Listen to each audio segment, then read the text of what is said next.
Fala pessoal, beleza? Aqui é Matheus Schwab, tá começando mais um Cultura Viva, Vozes Criativas de Lorena, esse podcast que tem a intenção de ouvir os fazedores de cultura aqui na nossa cidade. Esse é o nosso episódio número 5 e recadinhos iniciais, lembrando, esse é um projeto incentivado pela Lei Paulo Gustavo, ela tem a realização do Ministério da Cultura Federal e o apoio da Prefeitura de Lorena e da Secretaria de Cultura também de Lorena. Aqui comigo, ao meu lado, sempre ela, Rafaela Valentini. Tudo bem, Rafa? Tudo bem, Chu, obrigada. Olá, eu sou a Rafaela, educadora e pedagoga e co-host desse programa de podcast aqui na nossa cidade. Obrigada. Boa, Rafa, vamos lá.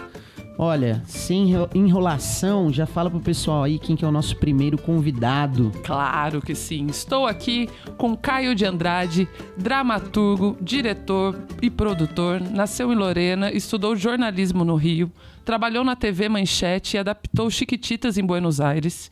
De volta do Rio, dedicou-se ao teatro, ganhando prêmios Governo do Estado do Rio de Janeiro, como o Shell, e a Maria Machado também como prêmio. Em 2013, tornou-se diretor artístico do Teatro Teresa Dávila, em Lorena, onde trouxe mais de 50 espetáculos. Também já foi secretário de Cultura de Lorena e membro da Academia de Letras de Lorena. Em 2019, fundou o Teatrim Cultura e Arte, sede da companhia Palco da História, dedicada à pesquisa cênica e repertório próprio. Bem-vindo, Caio. Boa noite, muito obrigado. Obrigada a você. Tamo junto. E eu queria dizer uma coisa, pode? Fala. O Caio é maravilhoso. Isso não é apenas tudo isso que você falou, né? É um ser humano, né? Um humanista, uma pessoa completamente comprometida com a nossa cidade. Isso ninguém ia dizer de você. Quem fala? Vai começar uma rasgação de cima. Já São vamos lá, amigos, então. são amigos. Com quem que estamos aí também? Bom, ele já apareceu aí, mas vamos fazer uma apresentação também que muita gente conhece, mas talvez não conheça tudo isso que ele já fez aqui. Então, vamos lá. Estamos aqui, temos o prazer de receber o Daniel Munduruku. É escritor, professor, ator, militante. Ele é autor de mais de 66 livros. Perdão, ele é autor de 66 livros, tendo ganho 2 prêmios Jabutis. Ele é graduado em Filosofia e Psicologia na Unisal, é mestre e doutor em Educação pela USP e tem pós-doutorado em Linguística pela UFSCar. Ele também é membro da Academia de Letras de Lorena e já recebeu por 2 vezes a Ordem do Mérito Cultural do Ministério da Cultura. Essa que é a maior honraria que um civil pode receber na área cultural. Ele também fundou o INBRAP, que é o Instituto Indígena Brasileiro para a Propriedade Intelectual, e o Instituto UCA aqui em Lorena.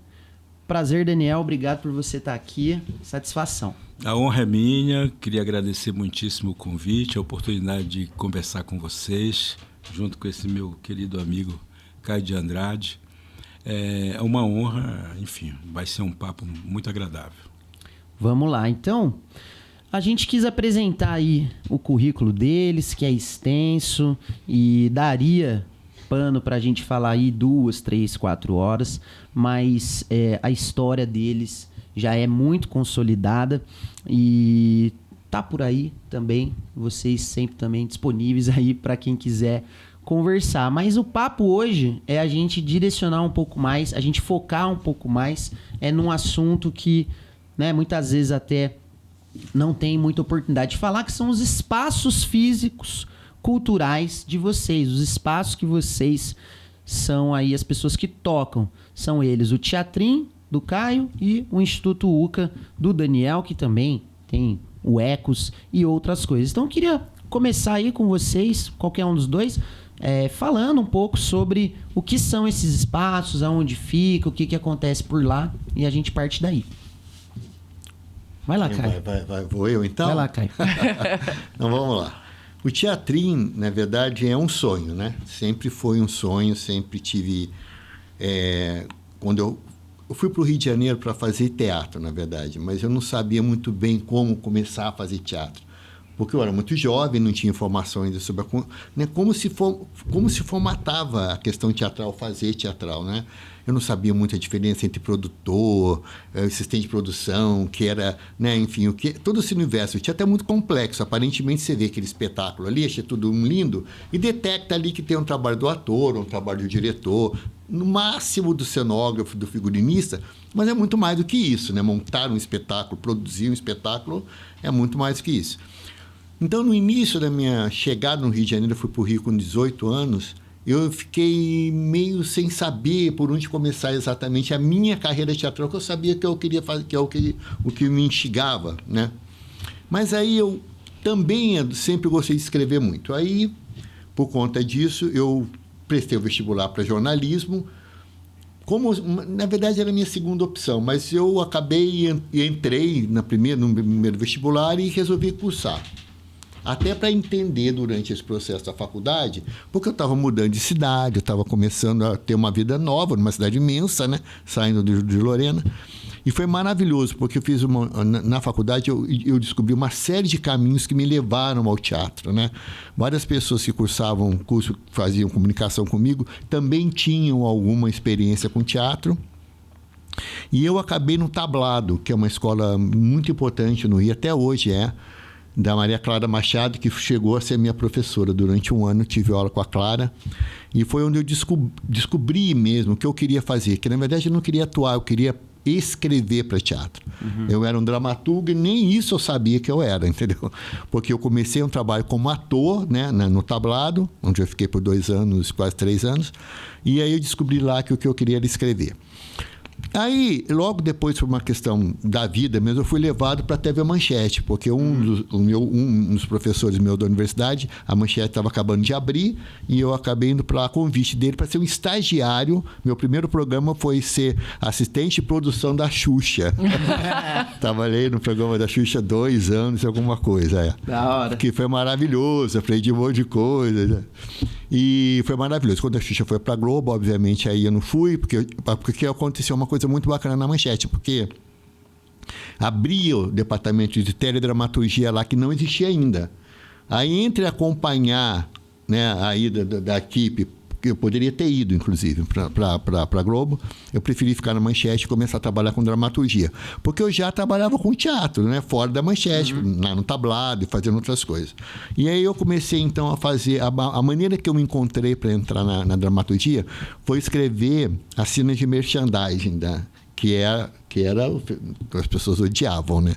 Aquelas interferências que você faz. Mas a gente fez direitinho, tinha uma equipe boa.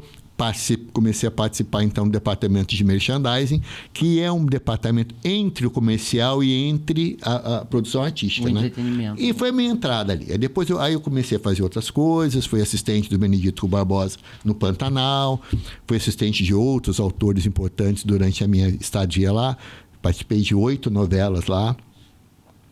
E, enfim. Aí, infelizmente, a Manchete faliu, né? Foi um horror, foi muito difícil, ninguém imaginava que uma coisa daquele tamanho pudesse falir da maneira que foi, catastrófica, né? Então, obrigatoriamente, eu tinha que fazer alguma coisa, porque eu não tinha mais aquele trabalho. E como eu sempre gostei do teatro, e eu consegui ainda, milagrosamente, receber um dinheirinho ali, porque muita gente até hoje não recebeu nada da TV Manchete, né? Mas eu ainda consegui, foi um dos primeiros a ser demitido, ser mandado embora, enfim, por conta da conjectura toda. Eu peguei esse dinheiro e resolvi abrir uma produtora. Justamente, porque eu via lá, enquanto eu trabalhava com os atores, a premência que tinha da produção, né? Eu convivia com muitos atores, obviamente, por conta das novelas e tal, e eu via que todo mundo que produzia ali sempre tinha né? Era uma coisa que faltava sempre, era o produtor que pudesse pensar ao mesmo tempo comercialmente, ao mesmo tempo artisticamente, tivesse uma sensibilidade para entender aquilo. Eu achava que eu tinha esse perfil. Certo. E aí eu abri uma produtora, e aí, meio com a cara na minha casa, peguei a sala da minha casa, transformei numa produtora, mas por sorte, não é só sorte, mas eu quero acreditar que teve também um pouco de sorte. Eu fui procurado na época pela Maria Padilha, aquela atriz, Maria Padilha, que era minha amiga na época, a gente tinha feito novelas juntos na Manchete, e ela ia montar um espetáculo, e não tinha um produtor ainda. Eu quase ajoelhei aos pés dela. Falei, Maria, deixa eu produzir. Deixa eu. E ainda estava no momento, assim, que ela estava muito incipiente ainda, né? Daí, e ela também tentando angariar ali, porque era uma produção grande e tal. Daí, bom, nos conhecíamos também, claro, não foi de uma hora para outra, mas aí fui ser o diretor de produção da peça dela, que era A Falecida, do Nelson Rodrigues, com direção do Gabriel Vilela. Até hoje o Gabriel é um grande diretor, mas naquela época ele estava no auge, estava dirigindo Maria Bethânia, estava dirigindo um monte de gente.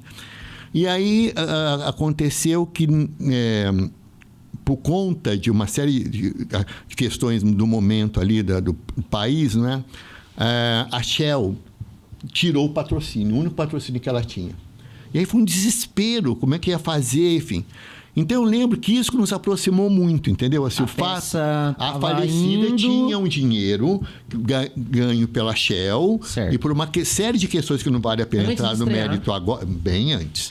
Aí a gente ficou na mão, entendeu? Eu entrei contratado por ela para ser o coordenador da produção, a gente chama no teatro de diretor de produção. E aí o projeto quase faliu, porque a gente não tinha mais o dinheiro. A Shell deu uma parte do dinheiro, a segunda não deu, porque deu essa confusão toda. Nós e muitas outras produções entraram em colapso lá por conta disso. Mas resumindo, a história é longa, a gente conseguiu a grana e isso nos aproximou demais. E uma das questões muito legais desse projeto foi na correria, por levantar subsídios e tal, a gente descobriu, quer dizer, que a gente não tinha um amigo da gente que nos alertou para uma coisa, que esse ano, o ano que a gente montou em 1994, era o ano em que o Nelson Rodrigues ia ser homenageado no Festival de Viena, na Áustria. Então, com a ajuda de amigos, né, e mandamos o projeto e a gente foi selecionado. Então, a peça estreou na Áustria. Estreou no festival na Áustria, né, em Viena. Foi maravilhoso, foi tem histórias incríveis dessa história, um dia eu conto, porque senão agora... Não, eu vou dar só uma coisa para você. Sumiu o cenário. Lá na Áustria. Você imagina que o cenário era uma mesa de sinuca imensa que o Gabriel bolou. Aí atrás tinha uma espécie de um órgão daqueles de igreja feito todos de taco de bilhar. Mais de 200 tacos de bilhar. Nossa. Isso sumiu. Que isso? Sim, desapareceu. A gente foi encontrar meses depois no aeroporto de Paris. Ai, meu Deus. Mas nós estávamos em Viena, né? Então, em 10 minutos, a Ópera de Viena conseguiu e a gente acabou montando o cenário em Salzburgo, onde ficava lá, enfim. Isso é uma das histórias, tem muitas. Muitas histórias. E aí estreamos lá e tal, foi um sucesso, aí voltamos para o Brasil, a peça foi um sucesso gigantesco, a gente ficou 2 anos viajando com a peça era da direção do Gabriel Vilela, tinha a Maria Padilha no papel principal, né, a Zulmira, tinha a Dona Yolanda Cardoso, tinha o Sérgio Mastro Páscoa, tinha o Oscar Magrini e a Adriana Esteves, estreando no teatro. Olha só. Ela estava fazendo uma novela na época e foi fazer a peça com a gente. E o Marcelo Escorel, que era junto com a Maria o protagonista. A peça durou muito tempo. Depois disso, obviamente, eu fiz um caixinha, né? Porque a peça deu certo, primeira produção. Aí, logo depois, eu conheci, através de outros amigos também, o Luiz Melo. E o Melo estava acabando de chegar, ele tinha acabado de trabalhar com o Antunes, foi para o Rio para fazer uma novela, foi execrado pelo Antunes naturalmente, né? Porque o Antunes não suportava que ninguém fizesse trabalho em televisão trabalhando com ele. E o Melo foi o primeiro ator do Antunes muitos anos. E ele estava lá, então, se adaptando lá ainda no Rio de Janeiro. Acabou que a gente foi vizinho, a gente morou no mesmo prédio, assim, a minha porta aqui do Melo era ali. A gente começou a se conhecer e eu estava produzindo. Aí ele nunca tinha feito um trabalho ainda depois do Antunes. E aí foi o primeiro trabalho que ele fez depois do Antunes, foi eu que produzi. Sonata Kreutzer. Aí você começou a entrar nessa depois foi o Mercador de Veneza, com direção do Amir Haddad, como produtor. Isso, fiz 25 produções. 25 produções. Ao todo. Isso e aí, não, isso por 10 anos. Por 10 anos. No auge da história, a minha última produção foi O Mercador de Veneza, foi uma mega produção, com 17 atores em cena. Nossa. Coincidentemente, Maria Padilha de novo, Pedro Paulo Rangel, Tuco Andrada, Débora Evelyn. Ai, gente, nossa, tanta gente que... Mas, enfim, Marcos Breda. Era um elenco maravilhoso, direção do Amir Haddad. E a gente também... cenários e figurinos do Elias Bauer, que é um homem potentíssimo na sonografia brasileira, na história da sonografia brasileira. E foi minha última peça como produtor. Porque aí eu entendi que eu poderia produzir as minhas peças, entendeu, Daniel? Porque eu já não... Eu era só dos outros, era muito bacana ver, mas eu era um produtor, trabalhava ali, eu resolvendo problema, não sei o quê. Eu falei, não, agora eu quero resolver o problema meu. Porque eu tinha que aprender. Foi excepcionalmente bom eu ter feito aquele curso, né, de 10 anos. Porque eu aprendi a produzir. Eu passei por tudo que você possa imaginar. Em 10 produções, as primeiras 10 produções, depois as outras. Porque das outras 10 eu já estava bem... Já estava treinado. Né? Já tinha uma empresa com 6 pessoas, já tinha... Sumiu o cenário, sabia resolver. Aí eu parei e resolvi parar para fazer esse trabalho. Falei, não, agora eu quero pensar em mim. Eu parei um pouquinho, tirei um aninho sabático ali, porque na época dava, né, gente? Enfim. Isso é tão sazonal na vida Outros da gente, tempos. né? Tem ex que dá, teve que dá faz nada. Mas, enfim.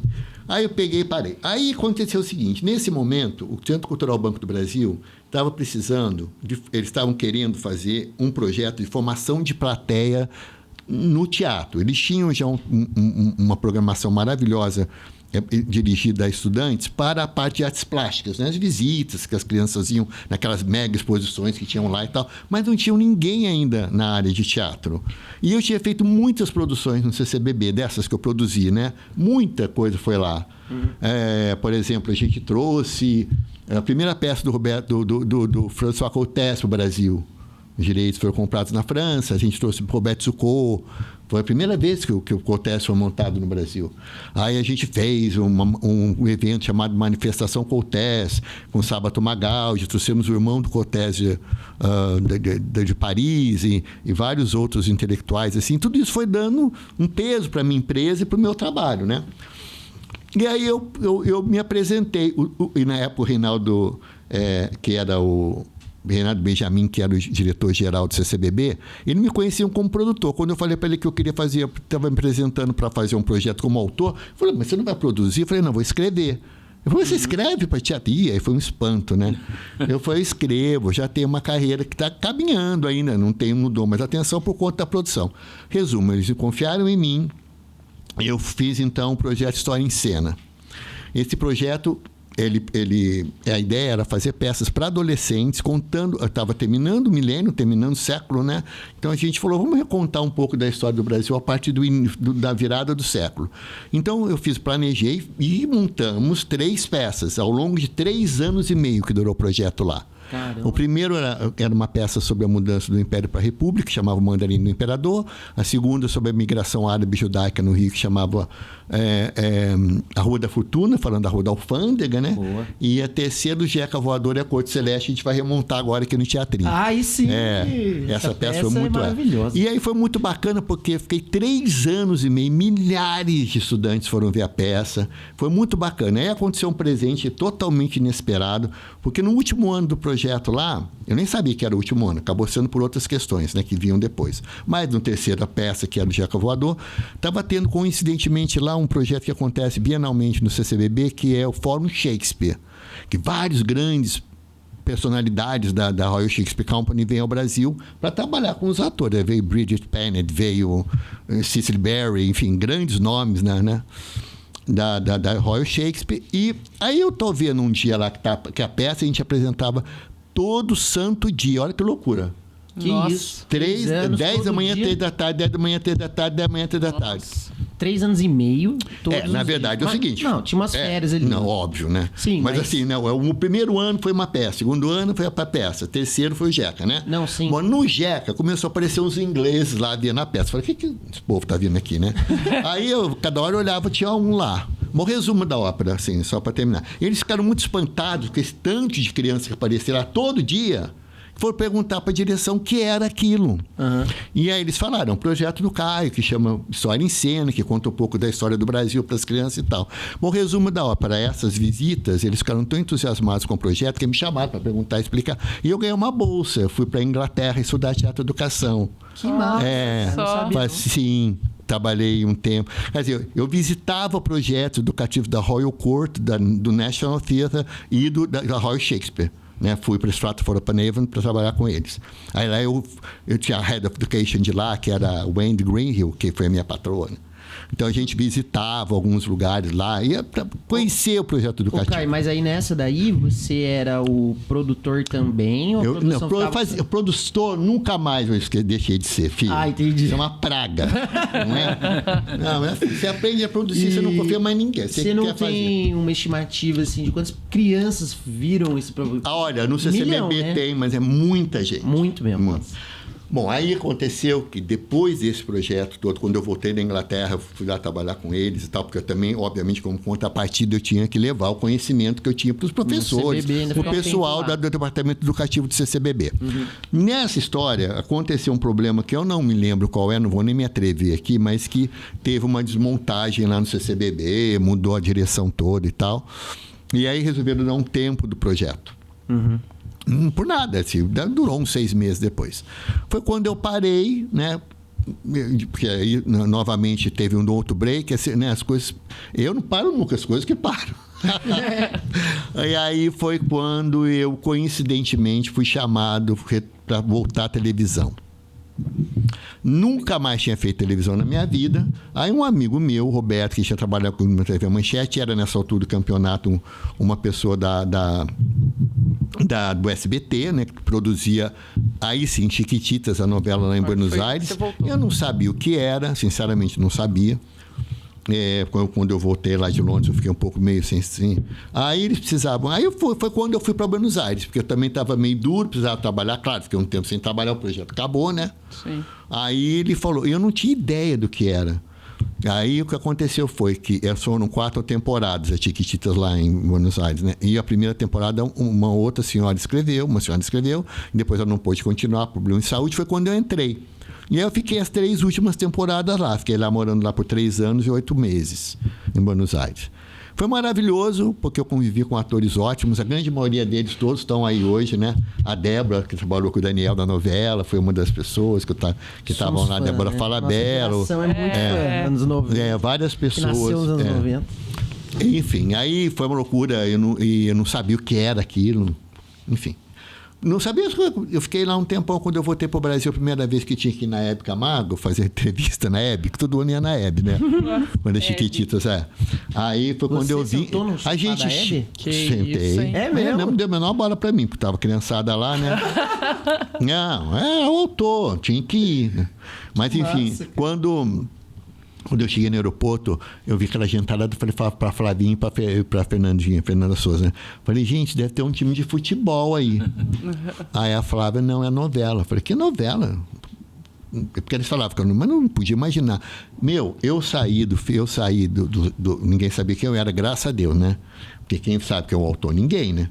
Aí eu saí de mansinho, cheguei em casa, o avião chegou 11 e pouco da manhã, cheguei em casa meio de pouco. 5 horas da tarde elas chegaram no hotel. Caramba! Sim. Uau. Porque imagina, no auge da história, só de sair do aeroporto até ir lá. De fã. De fã. Caramba. De parar de tirar fotos, de não sei o quê. E ela tinha que fazer, porque era, né, obviamente, que ainda mais elas, as menininhas, eram todas, né? Bom, enfim, acabou essa aventura. Quando terminou a novela também, de uma maneira também estranha, porque foi um problema do De La Rua lá, né?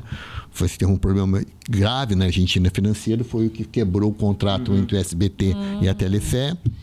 E aí eu voltei para o Brasil. Aí, a partir daí, a calmaria. Porque aí eu falei, acabou. Agora não quero fazer mais nada. Quero escrever e dirigir minhas peças. E aí foi quando eu fiz Os Olhos Verdes do Ciúme, Deserto Iluminado, Aurora. Eu consegui fazer uma sequência de 9 espetáculos meus sem parar. Mas estava no Rio de Janeiro. No Rio. Voltou para o Rio daí. Sai de Buenos Aires e vim para o Rio. Vim parar aqui na Lorena quando? 2013, a irmã Olga resolve fazer o teatro, construir um teatro lá na Fateia, que eles tinham um espaço lá, que não era um espaço propriamente teatral, era um galpão, né? Um auditório, que você via. não? Mais ou menos, era um auditório, quadro de basquete, era de tudo um pouco. É verdade, era uma quadra mesmo. Era o teatro. Nossa, puxou Aí uma ela... figura. lá, ó. Festa junina de 2005. escola. Isso. Nós Nossa. estávamos lá. Aí foi por isso que eu vim para cá, para participar desse projeto com ela. Aí eu ajudei, trazendo pessoas que obviamente participaram. Eu não fiz nada, né? Na verdade, eu fui uma pessoa que intermediou todas as questões ali. Trouxe uma equipe do Rio de Janeiro, a D5, que era uma equipe incrível, que trabalha com construção, manutenção e restauro de teatro no Brasil inteiro. Eles fizeram vários teatros no Brasil inteiro. Trouxe para cá, a Olga gostou, contratou, ela conseguiu o dinheiro e foi feito o teatro. Inauguramos em 2013. Então, de 2013 até 2018, foram 54 espetáculos que eu trouxe para cá. Uau. Veio todo mundo, assim, que eu podia trazer. Veio Beth Goulart, veio Maitê, veio Dona Fernanda Montenegro. A intimidade veio é todo ótima. mundo. Não, Pode mas nem tenho essa intimidade. Ô, Caio, mas... aí tô por que chegando no você teatro. aceitou... Não, mas agora vamos pegar nessa. Tá. Por que você aceitou, digamos assim, né? Você estava lá no Rio, produzindo suas peças e tal, aí de repente... volta pra Lorena pro teatro. Algo chamou você? Não, eu sou um homem de teatro. Como é que eu vou falar não pra construção de um teatro na minha cidade? Entendi, cara. Isso não tem nem cabimento para mim. Não é? Imagina, uma pessoa, uma instituição, como uma instituição salesiana, através de uma mulher extraordinária, que era a irmã Olga, uma mulher que era, entendeu? Pós tudo de Clarice Lispector, uma mulher que entendia profundamente sobre Clarice Lispector, uma mulher que era amiga dos irmãos Campos, uma mulher que tinha uma relação enorme com a intelectualidade paulistana, né? Estudiosa. Minha mulher me chama, me dá essa honraria de me chamar para ser o parceiro dela. Eu vou falar, não, nunca na minha vida, porque eu podia estar dirigindo sei lá quem. A Cate Blanchett. Eu ia parar para... Imagina. Não tem essa história. É a minha cidade, meu. Imagina, eu tendo a oportunidade de participar da fundação do teatro da minha cidade, mas não teve nem segunda vez. Ela chamou, eu vim. E viria de novo, sempre viria. E foi uma aventura maravilhosa. Aí eu não consegui voltar. De verdade. Porque acostumei a comer bem, né? Não voltou pro Rio. Lógico, não voltei mais. Eu deixei lá um tempo a casa, né? Mas fui perdendo medo, sabe assim? Também passei por questões pessoais, eu perdi pessoas da minha família, tudo isso também, de uma certa maneira. E aí nunca mais quis voltar de verdade. Aí chegou um tempo que eu fechei o que eu tinha lá e acabou, agora era aqui. Não me arrependo de forma nenhuma. Teatro surge a partir daí. Quando a irmã Olga falece, logo depois entra uma outra diretoria na FATEC que resolve não continuar com o projeto teatral. Por uma série de motivos que eu acho também que não quero falar aqui agora.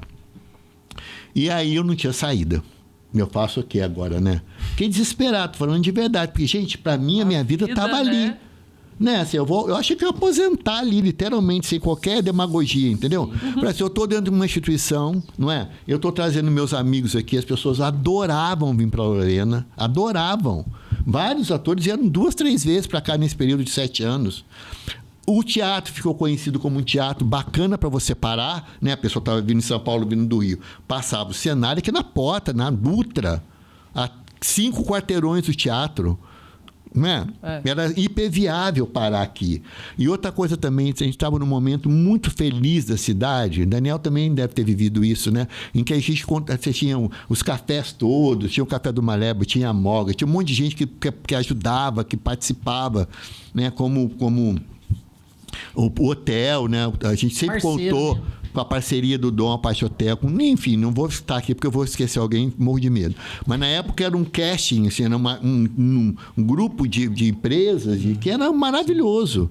Então, assim, era um trabalho, eu falo para vocês de coração, para mim era o trabalho que eu ia ficar o resto da minha vida. Imagina, com um teatro lindo, super bem equipado, com 300 lugares, entre o Rio e São Paulo, né? Acompanhando as produções, meus amigos todos, com quem muitos deles eu tinha trabalhado, né? Quando eu fiz as minhas peças e tal. E aí, infelizmente, olha, foi um golpe para mim. Eu senti muito, você não tem ideia. E eu não sabia para onde ir, fiquei totalmente perdido. Porque eu falei, eu vou fazer o quê, né, agora? Minha vida era aquilo, né? Aí, quando o teatrinho veio, quando veio a ideia, alguém me falou, porque eu já estava dando cursos ali, porque logo que começou lá a reforma do teatro, eu falei, Mogo, não faz sentido a gente ter um teatro aqui novinho, né, de 300 lugares, com equipamento tudo novo, tudo lindo, e não ter um movimento teatral na universidade. Isso é absurdo. A gente tem que fazer curso de teatro aqui para as pessoas entenderem, elas vão ganhar um teatro. Sim, não é? Não pode os universitários saber que tem um teatro aqui. Então, imediatamente, no ano seguinte, eu já abri 2 cursos para os universitários e um para a criançada, que na época tinha colégio ainda. Depois fechou, Então, essas oficinas que eu dou até hoje, que eu ministro até hoje, começou lá nessa época, em 13. Fiz 10 anos de oficina agora em 23, o ano passado. 10 anos, me orgulho muito. E, nessa confusão toda, cada grupo, o filho do Daniel foi meu aluno, 2 ou 3 anos, o Lucas. E, enfim, eu fiz agora, por conta da efeméride dos 10 anos, eu fiz uma conta por baixo. Passou pela minha mão, no mínimo, umas 800 pessoas, entre crianças, adolescentes e adultos. Aqui em Lorena. 10 anos. Nesses 10 anos. E hoje já deve ter formado gente que está atuando. Já. Tem o Pacheco, que já está trabalhando. Tem o Vini, que já está também... O Pacheco fez a grande maioria deles não vai para teatro. Eles vão para outros caminhos levando o teatro, que é importante, né? Mas entre eles, uns 10 ou 15 já estão aí na vida de teatro mesmo. Já fizeram o Célia Helena, ou já fizeram o Nesp, ou já fizeram ECA, ou já fizeram... Entendeu? Tem 2 agora na Unicamp. Que massa. Entendeu? Já tá bom. Sim. Já foi, entendeu? E isso. O teatrinho tem essa... Então, é um teatro junto com a oficina. O teatro é pequeno, então, portanto, ele não pode se dar o luxo de fazer produções comerciais, porque ele não se paga. O teatro tem... o máximo de pessoas que eu posso colocar lá é 120 pessoas, segundo os bombeiros, né? Mas não dá, fica apertado, sabe? Então, assim, a gente viu que comodamente se acomodam 80 pessoas. Então, a gente tirou 40, organizamos melhor espaço. Então, hoje, a gente leva 80 pessoas. Obviamente que não é um teatro comercialmente viável, que você não vai trazer nenhuma peça aqui com 80 pessoas, né? Você não tem que cobrar um preço altíssimo, não é o caso.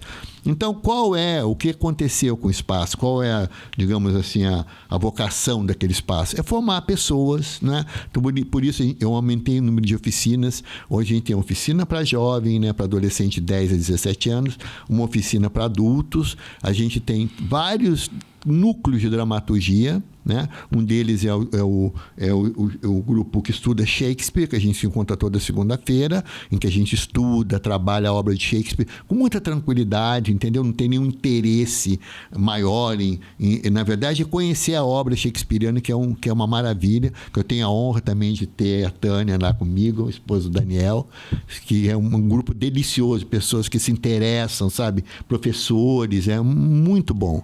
Tem um grupo que estuda os russos, que é às quartas-feiras, né? Enfim, onde a mãe dele está. A minha mãe está nesse grupo. Que a gente estuda os russos. E a minha tia também. A sua tia também, claro. A tia é atração internacional, né? É online esse curso. E a Lia vai diretamente de Porto Alegre. Maravilhoso. Beijo, tia Lia. Beijo, Lia. Enfim, estudamos as obras dos russos. E aí é isso. O teatrinho tem essa vocação, né?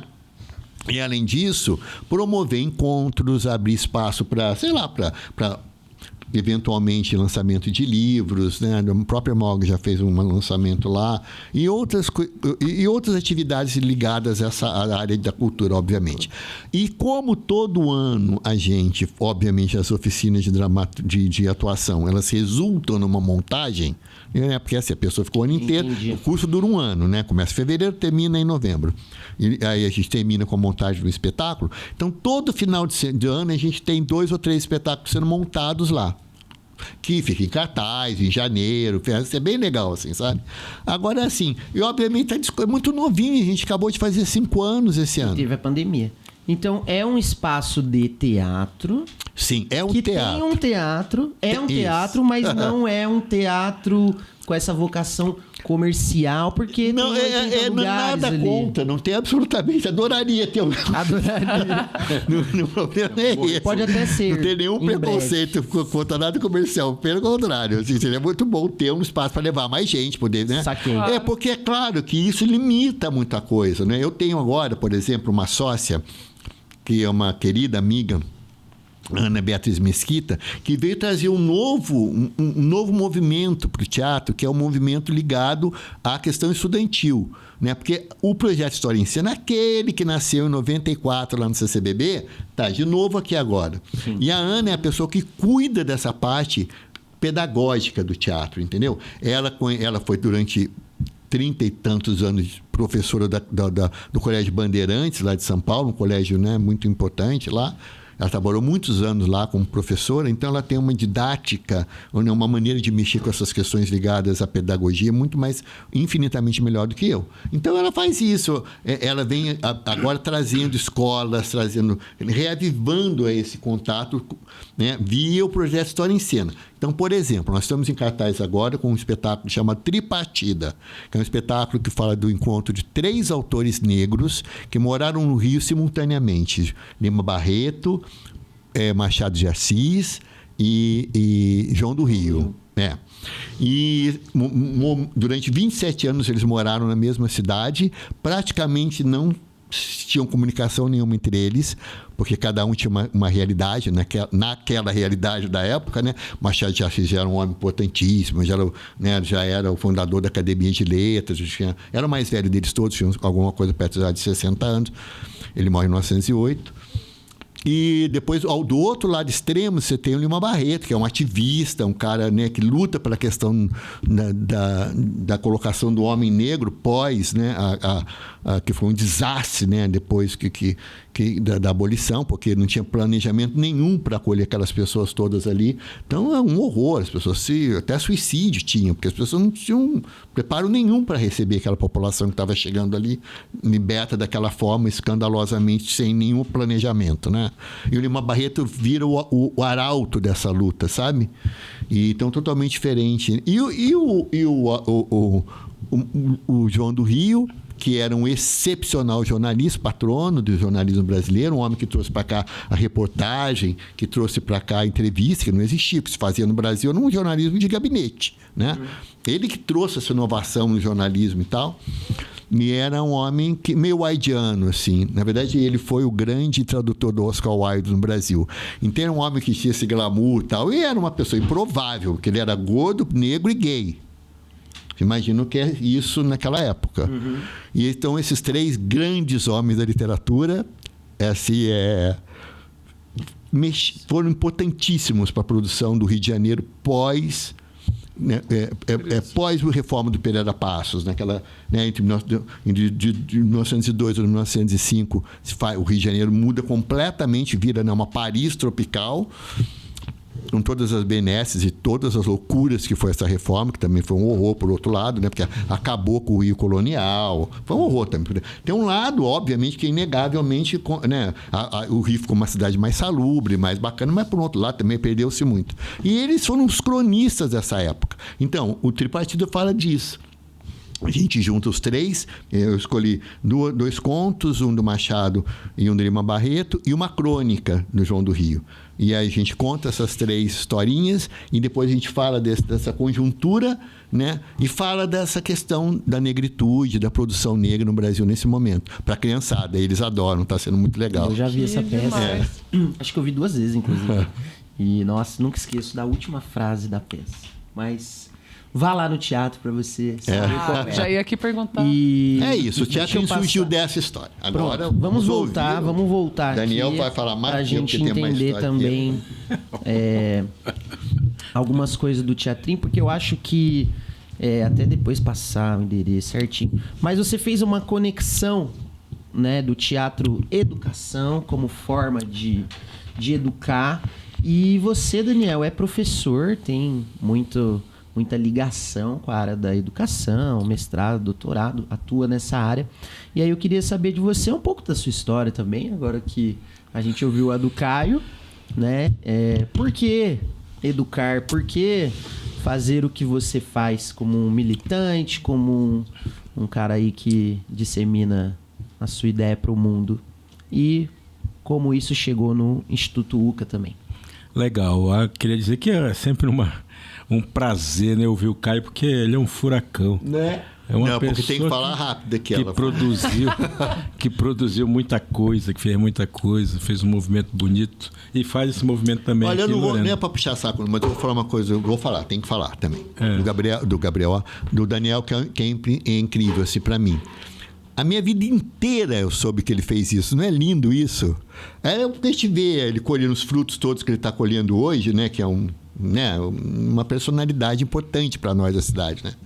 E aí eu fico imaginando que eu lembro do Daniel fazendo isso, assim, em escola, né?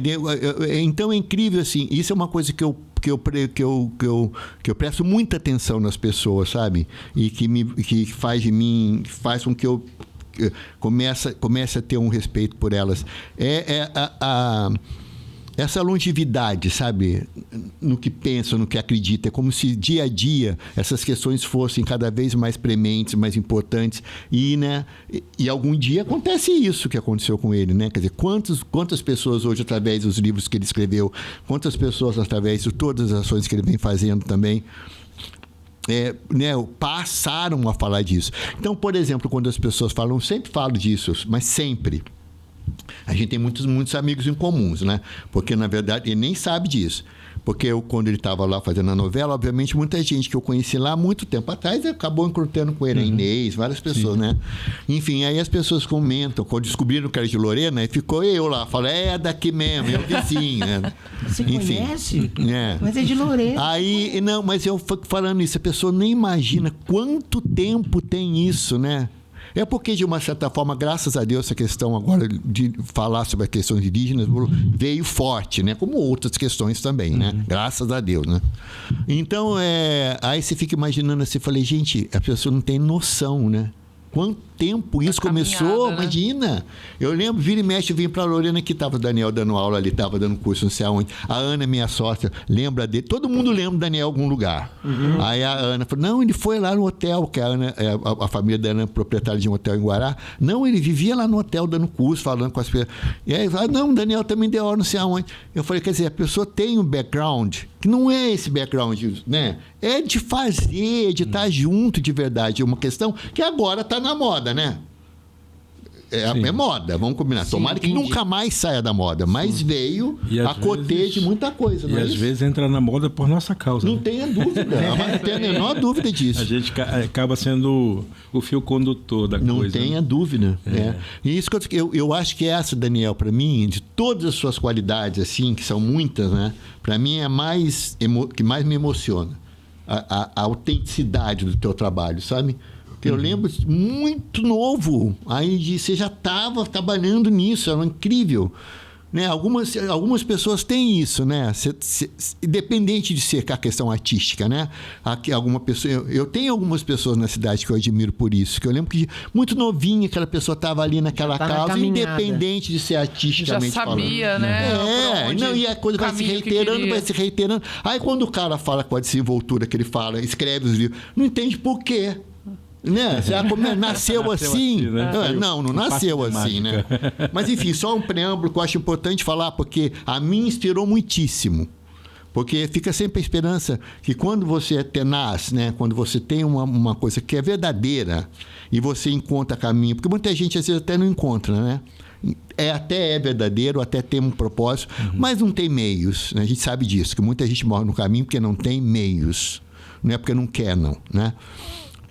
Quando a gente, então, assim, tem uma pessoa que tem essa coerência, é muito tranquilizador, né? Você saber que se você está ali trabalhando com veemência naquilo, acreditando, alguma hora chega, né? Então é isso, assim. Verdade. Só para deixar o meu depoimento carinhoso aqui e falar. Obrigado, Caio. Temos uma inspiração aqui. Eu costumo dizer, Caio, inclusive, assim, que a gente não fica fingindo ser humano, né? A gente procura ser humano. Sim, de fato, em cada momento. E isso vai se constituindo parte da gente. Entendo. Não é porque eu quero que as pessoas olhem para mim e vejam em mim um modelo, um exemplo. Não, isso é um exercício diário que acaba inspirando às vezes as pessoas ou não, né? Enfim, Tenha dúvida. as pessoas são assim. E eu sou professor mesmo de formação. Eu costumo dizer que ser professor para mim foi uma escolha natural por eu ser um indígena que sou, né? As pessoas precisam saber disso. Eu vim para Lorena em 1987, portanto lá se vão 37 anos que eu vivo na cidade, mas eu cheguei aqui, portanto, com 23 anos e me tornei professor aqui.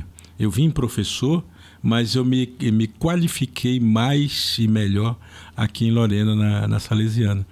E a partir disso eu fui mesmo querendo ser o melhor professor, porque eu sempre acreditei que o professor é aquela pessoa que professa, aquele que diz seu sonho para os outros, aquele que diz a sua fé no outro que está diante de você, né? E eu procurei sempre fazer esse trabalho com muita dignidade, né? Com muito empenho, com muita determinação. E isso foi, aos pouquinhos, revelando outros talentos que eu não sabia que tinha. Como até hoje, né? Participar na novela, por exemplo, as pessoas, como você se saiu bem na novela? Eu disse, eu não sabia que sabia, né? E fui lá e fiz. De repente deu certo, de repente foi isso, agradou, tudo bem. Mas desde sempre, eu fui um aproveitador das oportunidades, né? A oportunidade surge, eu vou capturando ela e vou tentando transformá-la do meu jeito, né? Porque eu venho de uma tradição de oralidade, venho de uma tradição mais tranquila, uma sociedade muito mais conectada com a natureza. Então eu trago comigo essas coisas. Isso também às vezes faz falta nas outras pessoas que interagem comigo. Então, de uma certa maneira, a gente vai criando uma conexão entre as pessoas. E eu acho que o papel do professor é um pouco criar essa conexão, dar a oportunidade das pessoas também se exporem mais, que também é o trabalho que o Caio faz, né? Que é tirar o melhor das pessoas dentro daquilo que elas estão ali para aprender. Então, ser professor para mim sempre foi a minha grande vocação, eu diria. E tudo que eu faço é dentro dessa perspectiva de educar. E, de repente, eu encontrei a vocação da escrita, ou o talento da escrita, mais do que uma vocação, talvez o talento da escrita. Eu descobri que as histórias que eu contava oralmente, eu podia escrevê-las, né? E, ao escrever do jeito que eu conto, acabei formando um próprio estilo de escrita que foi dando certo, que depois eu conquistei um espaço, porque eu sou o primeiro escritor indígena, com muito orgulho, que publicou livros voltados para crianças não indígenas. Na época que eu lancei meu livro, já tinha outros autores indígenas, mas eles escreviam muitas vezes para suas próprias comunidades e tudo mais, né? Eu fui o primeiro a escrever para a criança não indígena. Isso, e o livro que eu lancei fez um relativo sucesso, aliás, faz um sucesso até hoje, né? Então já não é tão relativo assim, né? É um sucesso mesmo. É um livro que está na 30ª edição, então já é um best-seller, eu diria. Qual? É o Histórias de Índio. Meu livro em 96 que eu lancei. E isso foi abrindo para mim um mercado. Embora eu, na ocasião, achasse que era o único livro que eu ia escrever na vida. Mal ele sabia. Não Primeiro tinha. de 66. Eu não sabia, porque para mim aquilo tudo era uma novidade. E eu estava muito envolvido com escola, então depois eu comecei a fazer um mestrado na USP, um mestrado que eu nunca concluí, que foi o de antropologia social, né?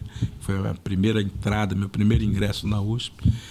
Estava muito focado na pesquisa, nos estudos e tal, e depois tudo isso acabou sendo repertório para o que eu viria a criar depois e que viria a tomar conta de mim, que é a literatura, né?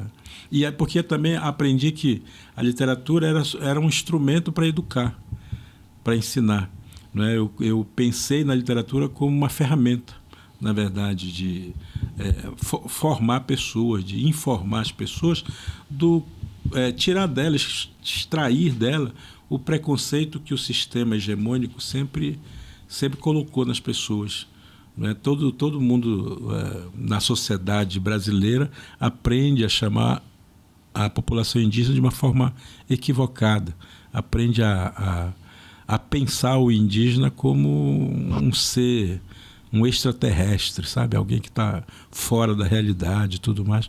E o que eu quis fazer com a literatura é a conexão, né? É trazer principalmente para as crianças, daí a minha opção de escrever para criança, não para criança exatamente, mas para a infância, né? Para fazer com que as crianças tivessem um outro repertório na mente, na cabeça delas, e elas pudessem fazer as ligações necessárias. E isso acabou dando muito certo. Eu morei 5 anos em São Paulo, morei em Lorena, casei aqui, conheci a Tânia, a gente mudou para São Paulo, passou 5 anos em São Paulo, depois retornamos para Lorena, porque a minha pesquisa de mestrado estava tomando muito tempo meu, e eu precisava ter alguma tranquilidade, né? Então a Tânia, que tem a família aqui em Lorena, a gente acabou mudando para cá, e, enfim, estamos aqui até hoje. E enquanto isso eu meio que ia circulando o Brasil com esse meu primeiro livro, que já faziam algum sucesso. Depois foram vindo outros, só que entre o primeiro e o segundo foram 3 anos, assim, né?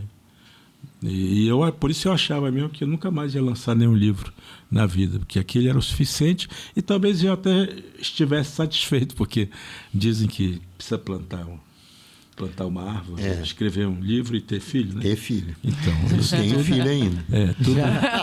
Tudo isso já estava prontinho.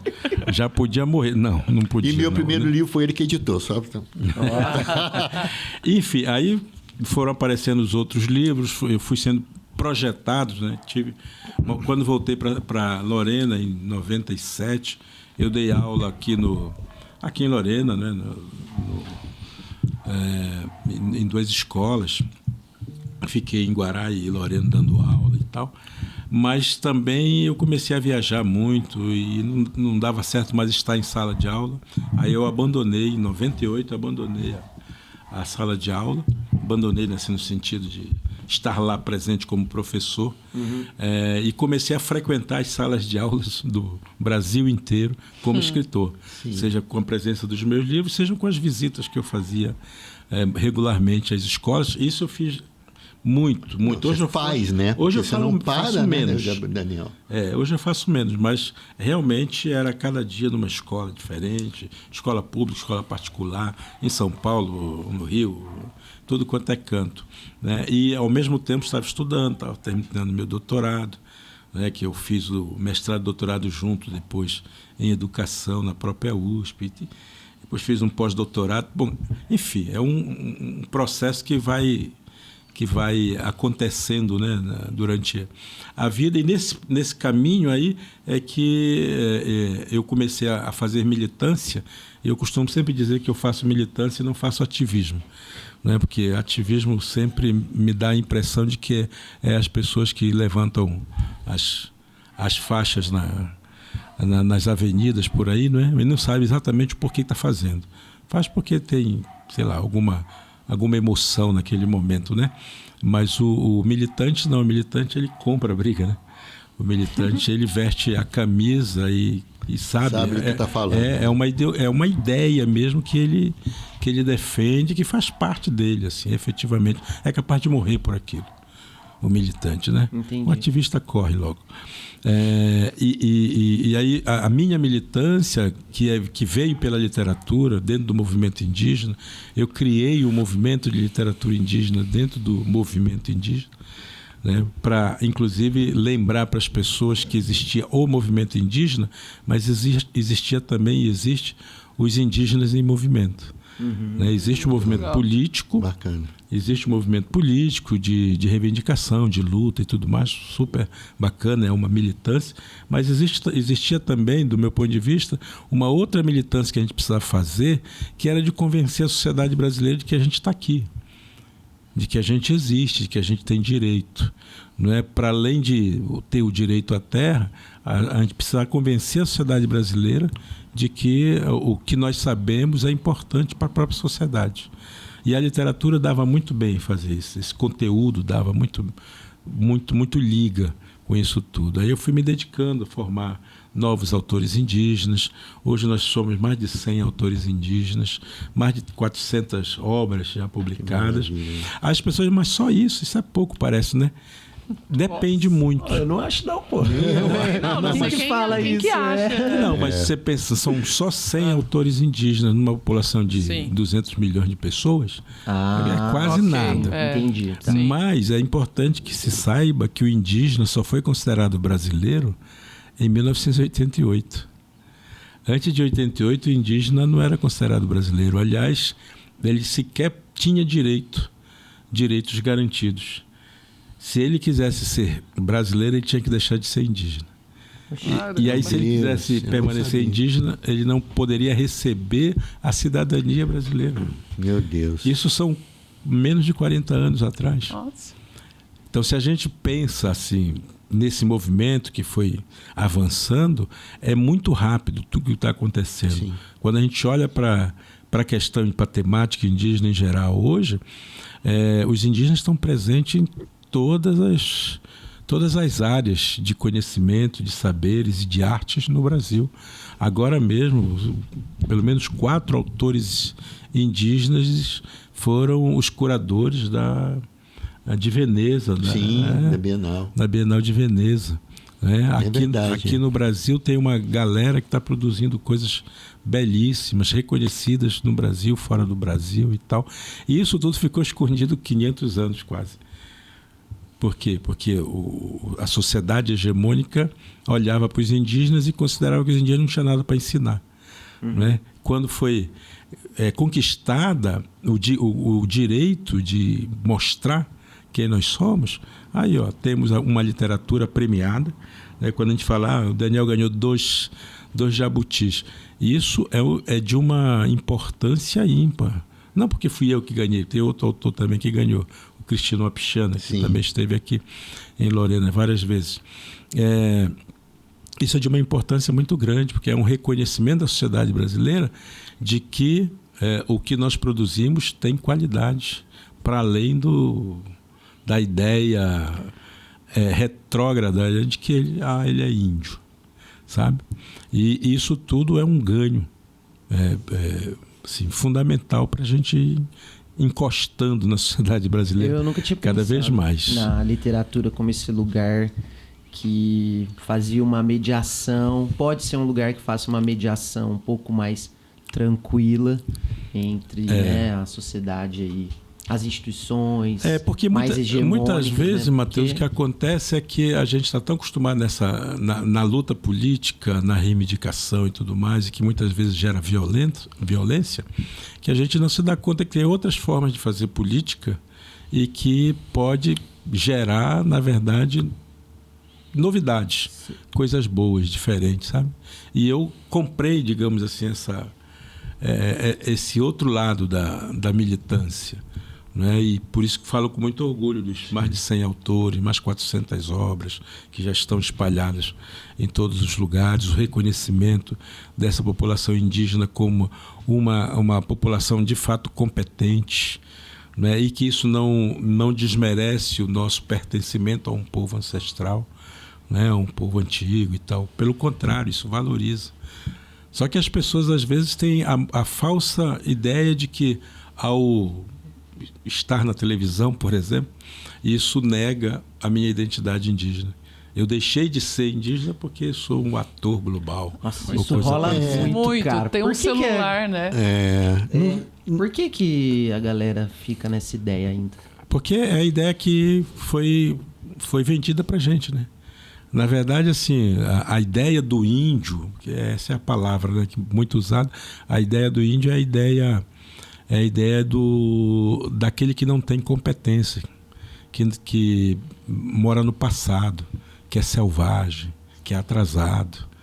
Então, esse índio, que é o índio do 19 de abril, né? O dia do índio, esse índio mora no imaginário das pessoas de uma maneira muito difícil de arrancar, porque foi repetido isso durante 500 anos. Quando nós indígenas, né, fazemos o caminho contrário e vamos para a cidade, estudamos e temos que, inclusive, violentar a nossa própria condição, que a gente sai do nosso lugar, do território que a gente vive, para ir para uma cidade grande, aprender outras linguagens, as pessoas acham que a gente está deixando de ser quem a gente é, não é? E, na verdade, o que acontece é o contrário, né? A gente fortalece quem a gente é quando a gente conhece outras a vida culturas, dos outros, né? Claro. O que os outros são. E a gente vai tirando o que é de bom nas outras culturas para forjar a nossa própria cultura, né? E a nossa própria identidade. Desculpa.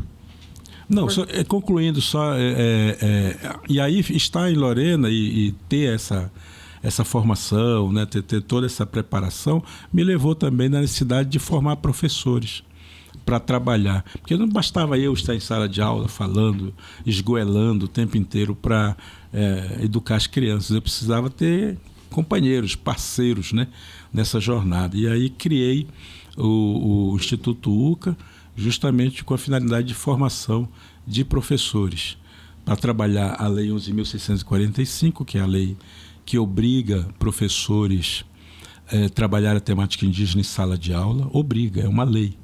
Certo? Agora, pergunte como é que isso é feito aqui em Lorena. Como é feito? Não sei. Nunca me chamaram para dar uma fala, fazer uma fala para os professores da cidade. Né? O Brasil inteiro me chama, em alguns lugares do mundo também, me chamam para falar sobre isso, dizer, né? E, no entanto, na minha cidade, nunca nenhuma gestão me chamou para fazer isso. Eu me coloquei à disposição tantas vezes e realizei muitas coisas pelo Instituto UCA. Nós realizamos aqui, o Caio lembra, várias jornadas literárias, foram 5 anos seguido de uma jornada literária. Nós trouxemos os nomes mais importantes de literatura. Algumas foram lá no teatro que eu estava administrando, que era o Teresa Dávila, era inesquecível. Porque eram pessoas que eu nunca, né, tive a oportunidade de conhecer, e a maneira, né, como era feito, a maneira como eles se apresentavam, tudo era diferente, sabe? E tudo tinha uma pegada nova, sabe? Que para eles até pode ser ancestral, mas para mim era tão inusitado aquilo tudo, e como eles se organizavam entre si, porque aparentemente era uma coisa que acontecia meio estanque, aí de repente não era mais estanque, né? Era uma coisa, era muito forte, assim. Eu lembro que eu nunca tinha visto, Daniel, foi a primeira vez, foi graças a você. E a gente trouxe para cá nomes muito importantes, como Pedro Bandeira, por exemplo. Sim, né? Nossa, esteve aqui com a gente. O nosso Tiago de Mello, que esteve na nossa academia, inclusive, né, falando. Marina Colassante também. Colassante. E aí a gente criou o espaço, né, do Instituto UCA, que era, na verdade, uma biblioteca comunitária, que a gente abriu com o nome do Bartolomeu Campos de Queiroz, que era um grande incentivador da literatura indígena e que tinha falecido algum tempo antes. A gente abriu esse espaço que funcionou antes da pandemia muito bem, durante uns 2, 3 anos. Aí depois veio a pandemia e acabou que a gente não conseguiu, claro, não podia reunir ninguém, né? Até 2 anos depois da pandemia, a gente sofreu bastante. A gente sofreu bastante. Demorou, não foi assim, acabou a pandemia. Exatamente. Esse time não existe. Exatamente. Né? Quando foi acabando a pandemia, talvez seja essa a expressão. O que eu fazia muito, então, nessa época, era justamente eram cursos online, né? Eu aprendia muito bem a lidar com esses equipamentos todos de comunicação durante a pandemia, justamente para continuar. Eu também vou contar uma história até engraçada aqui, até vergonha de contar, mas eu acho tão engraçado que acho que vale a pena contar. Vai lá. Porque quando acabou esse negócio, né, de um dia para o outro, chegou lá, tem que fechar o teatro, e aí não podia mais dar aula para nada, aí todo mundo, corre pro Zoom, Caio, eu achava que o Zoom era um lugar. Eu falei, gente, onde fica o Zoom? No Zoom tem Covid? A abelha? Que é Porque, claro, que isso durou minutos, né? Mas eu falei, o que é Zoom, gente? Porque eu não tinha. Lorena, não conheço. Não, eu falei, onde fica o Zoom? E se tá todo mundo correndo pro Zoom, o que eu vou fazer lá? Mas resumo, obviamente, aí forçosamente tive que empreender onde é o Zoom, como é que é o Zoom, e foi o que salvou também, quer dizer, salvou o empate, né? Porque é um jeito, tudo, né? nem tudo no teatro, por exemplo, você podia fazer um curso de formação de ator, é complicado você fazer online, né? Ainda mais adolescente, imagina. Né? E a Rafa sempre fala da sensibilização.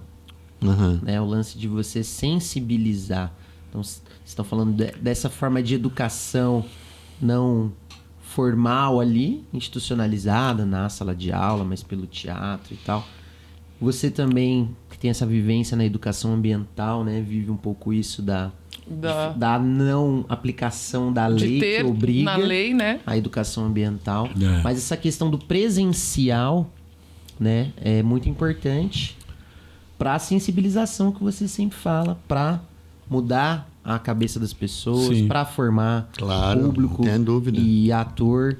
E aí, bom, vamos partir daí então. Aí quando... Olha, deixa eu falar uma coisa que eu aproveitar o gancho do Daniel, que tem muito a ver. Essa luta que ele tem, que a Rafa também tem agora, sabendo, ligada a essa área, né? A gente tem também no teatro uma luta muito importante que eu tenho, ainda não tenho, né, digamos assim, essa militância, né, que o Daniel já formou, mas é minha intenção fazer isso agora. Em relação à questão da dramaturgia, não é? Porque a literatura dramática é totalmente desconhecida no Brasil. Você leva os professores para lá e os alunos, 99% deles nunca viu um texto de teatro na vida. Não sabe nem como é o texto, a formatação do texto, não tem ideia, né? O que é uma rubrica, o que é uma história contada através do diálogo e tal. Não necessariamente tem que ser assim, mas enfim, geralmente é assim. Então é triste quando você leva uma escola com 100 alunos, né, 5, 6 professores, e a maioria deles nunca ouviu falar numa série, não estou falando nem dos grandes autores internacionais, né, ainda os clássicos, às vezes de autores brasileiros mesmo, né?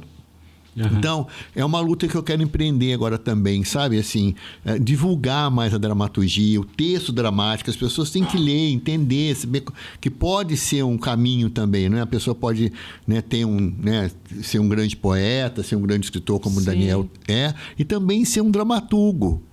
Né? Até hoje, se você acredita, quando eu viajo muitas vezes assim, lá, eu coloco lá no hotel profissão dramaturgo, todo mundo me olha esquisito. É impressionante. Aí alguns se atrevem e perguntam, moço, o que é dramaturgo? Mas responde pra gente o que é dramaturgo. Dramaturgo é quem escreve teatro. Ótimo. Simples assim.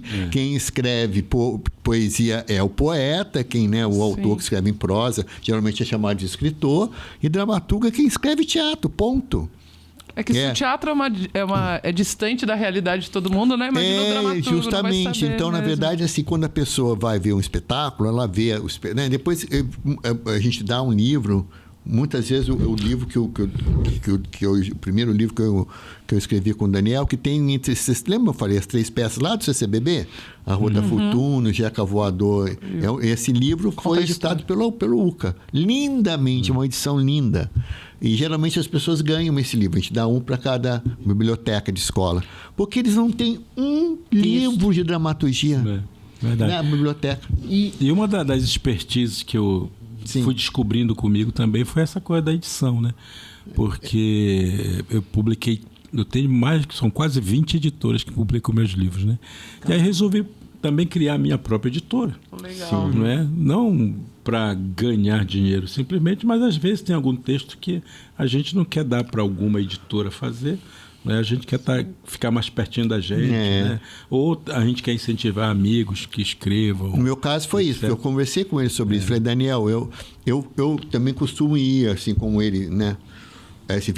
Tem sempre um convite para algum lugar. Por exemplo, a última feira que eu fui foi um encontro de dramaturgos ibero-americanos lá nas Canárias, nas Ilhas Canárias, em Las Palmas.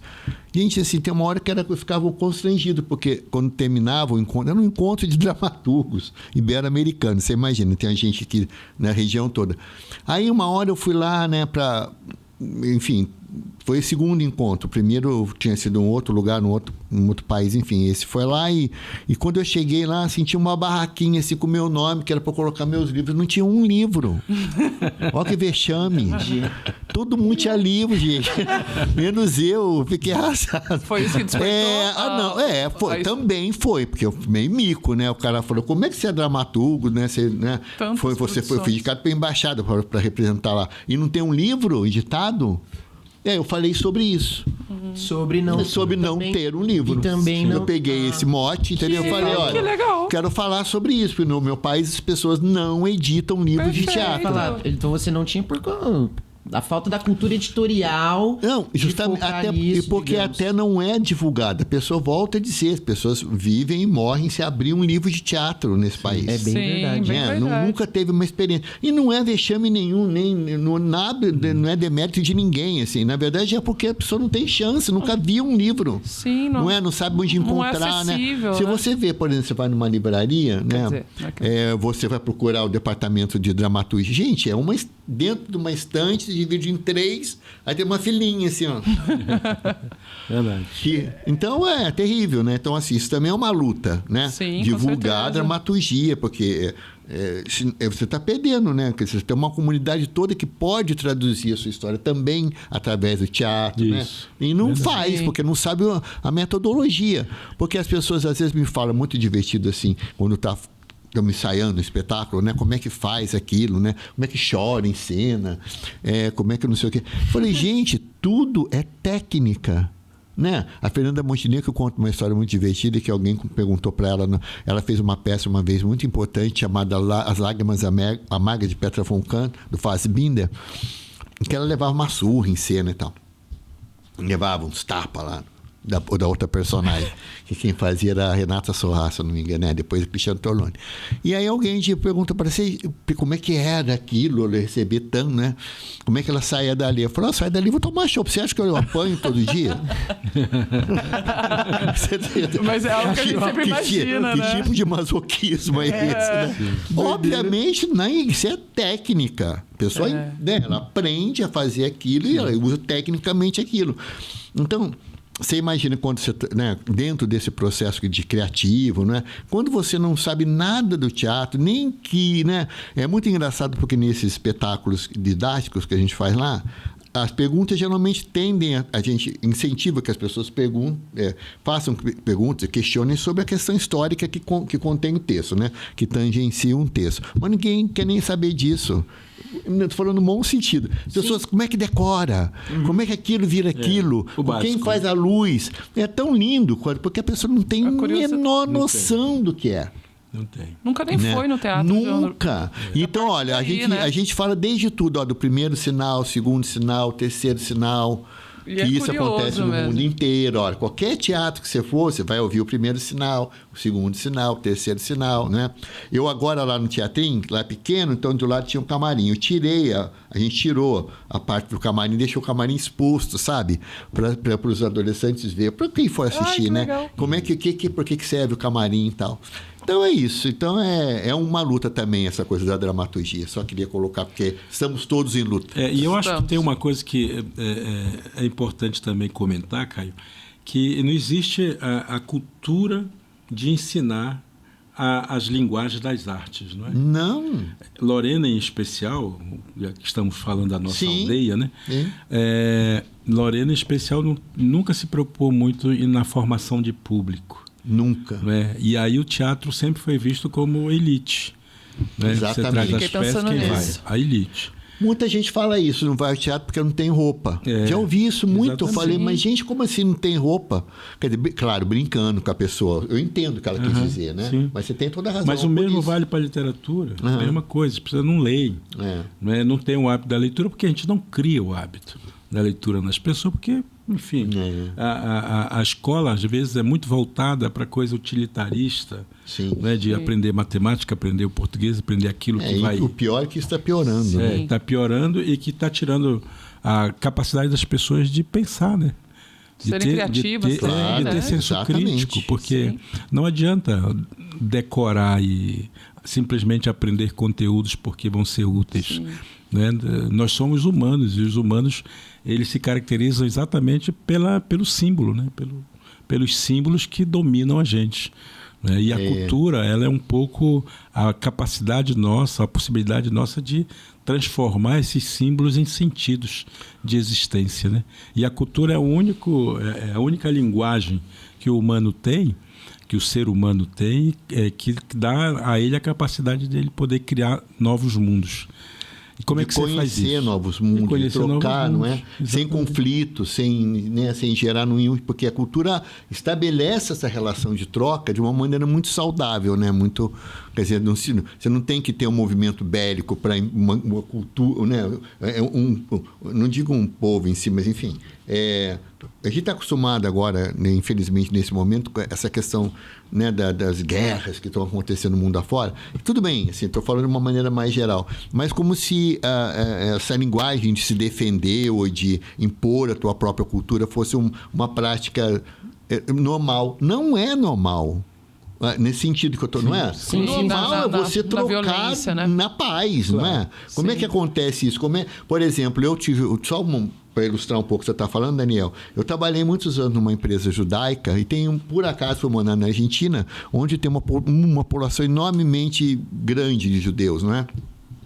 Então, tem muitos amigos judeus. Então, eu fico imaginando assim, é tão lindo, né? Quando você vai a um bar mitzvah, quando você vai participar de um... Né, para mim, era muito novo tudo aquilo quando eu entrei na Manchete, por exemplo. E lá, as festas religiosas não eram feitas para os funcionários, não era isso. Mas como uma grande maioria dos funcionários era de origem judaica, eu ia, entendeu? Um cara que trabalhava comigo, tio Pessah, tinha não sei o quê, tio Anquipu. Aí você vai conhecendo aquilo... Cara, era tão lindo para mim, aquilo era tão novo para mim, ao mesmo tempo tinha tanto a ver comigo. Você não tem a menor noção que aquilo tinha muito a ver comigo. E aí você começa... Agora, como é que você vai estabelecer essa relação se você não tem troca? Não é? Se a cultura vira um meio que, ao invés de unir, ela separa. Quer dizer, não faz sentido nenhum. O Gabrielzinho, que sentou aqui, falou que ele enxerga o rap, né, o hip hop ali, sempre como... algo que constrói pontes e derruba muros, né? E vocês foram falando, eu lembrei, eu coproduzi, né? Sim. Não fui eu, né? Eu tava lá que nem você, nos seus 10 primeiros anos de curso, aprendendo lá. É um evento com Obama, cara. E, putz, eu achei que ele falou um negócio tão legal, assim, não sou dos maiores fãs dele, nem nada, mas ele falou que ele gosta de pensar as coisas como basquete, porque quanto mais gente diferente entra na quadra, melhor fica o jogo. E eu penso a cultura, né, que vocês estão falando, né? Exatamente. Um pouco disso, da troca. E, cara, nossa, tanta coisa, minha cabeça tá explodindo. Nossa, assim. da ocupação Mas de espaço. Eu fiquei pensando como que a escola poderia trabalhar o teatro, não reproduzir o teatro que nem faz, né? Da maneira que é, né? Da forma... Não é que não tenha que ter o lúdico, mas sim utilizar das técnicas teatrais daqui a pouco para poder falar de teatro já para as próprias crianças, né? Sem fazer só... E daí valeria a pena a gente só lembrar que o governador de São Paulo está querendo fazer, que é transformar São Paulo em escolas cívico-militares. Isso é um desserviço exatamente às nossas crianças, aos nossos jovens. Nós vamos ter uma geração de robôs, tá? Que é o que normalmente os militares são, né? E infelizmente isso vai ter um impacto muito nocivo, destruidor das novas gerações do que vem pela frente. Né? Eu acabei de falar, as quadras, né? As ocupações. Espaços de troca vão ser fechados. As ocupações vão estar em outros lugares. E, por exemplo, difícil. eu tava pensando muito pra gente, infelizmente, já ir encerrando. Falei que a gente fala muito. Jair nunca mais. Jair não, né? Jair encerrando. Para nós começarmos o nosso encerramento. Só marcar uma coisinha pequena.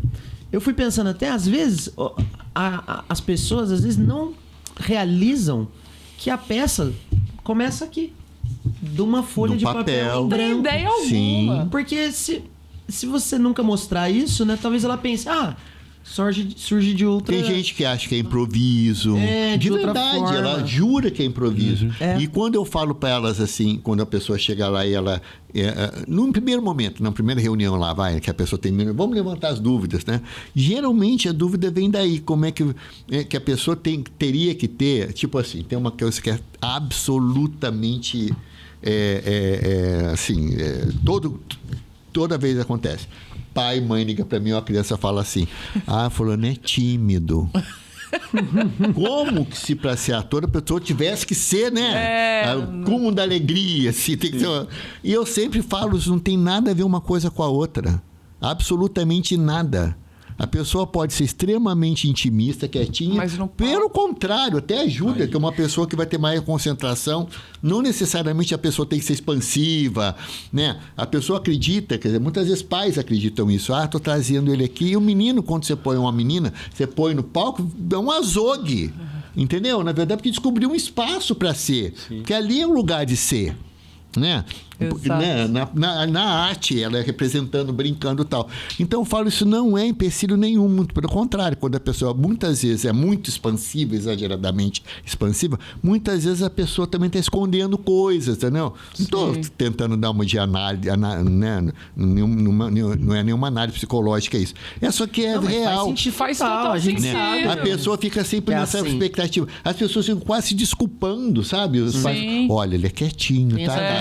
E eu falei, não tem, mas... Porque o próprio pai não tem o conhecimento, não, né? Que porque acredita que seja isso. Exatamente, né?